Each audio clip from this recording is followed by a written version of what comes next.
ರೈತರ ಪಹಣಿಯಲ್ಲಿ ವಕ್ಫ್ ಅಂತ ನಮೂದಾದ ಹಿನ್ನೆಲೆಯಲ್ಲಿ ಇವತ್ತು ಮಂಡ್ಯದಲ್ಲಿ ಬೈಕ್ ರ್ಯಾಲಿ ಮೂಲಕ ಪ್ರತಿಭಟನೆಯನ್ನ ಮಾಡಲಾಯಿತು. ವಕ್ಫ್ ಮತ್ತು ರಾಜ್ಯ ಸರ್ಕಾರದ ವಿರುದ್ಧ ಹಿಂದೂ ಸಂಘಟನೆಗಳು ಇವತ್ತು ಆಕ್ರೋಶವನ್ನು ಹೊರಹಾಕಿವೆ. ವಿಎಚ್ಪಿ ಮತ್ತು ಬಜರಂಗ ದಳ ಬೈಕ್ ರ್ಯಾಲಿಯನ್ನು ಮಾಡಿವೆ.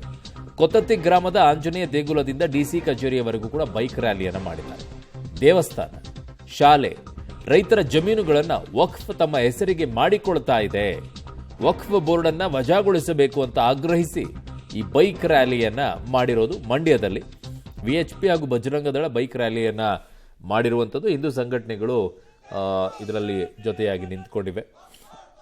ಕೊತ್ತತ್ತಿ ಗ್ರಾಮದ ಆಂಜನೇಯ ದೇಗುಲದಿಂದ ಡಿಸಿ ಕಚೇರಿವರೆಗೂ ಬೈಕ್ ರ್ಯಾಲಿಯನ್ನ ಮಾಡಿದ್ದಾರೆ.